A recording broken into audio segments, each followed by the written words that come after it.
Hi friends అందరికి చీరల గురించి అయితే అందరూ కామెంట్లు పెడుతున్నారు కదా, చీరలు తేవట్లేరు అక్క, పెట్టట్లేరు వీడియోస్ అని చెప్పి అడుగుతున్నారు కదా. తీసుకొచ్చిన మేమైతే చాలా బాగున్నాయి. ఇవైతే మళ్ళీ రీస్టాక్ వచ్చింది అనమాట.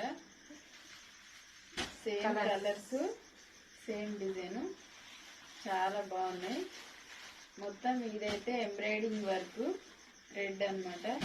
Only 750 free shipping, 750. చాలా బాగున్నాయి శారీస్ అయితే. ఇవి కూడా సేమ్, కాకపోతే కొంచెం డిజైన్ చేంజ్ అయింది. చాలా బాగున్నాయి శారీస్ అయితే. Only 750 free shipping. Contrast blouse అయితే వస్తుంది. మొత్తం థ్రెడ్ వర్క్ వస్తుంది. Only 750 free shipping. మీకు ఏది నచ్చినా స్క్రీన్ షాట్ తీసి వాట్సాప్ మెసేజ్ చేయండి.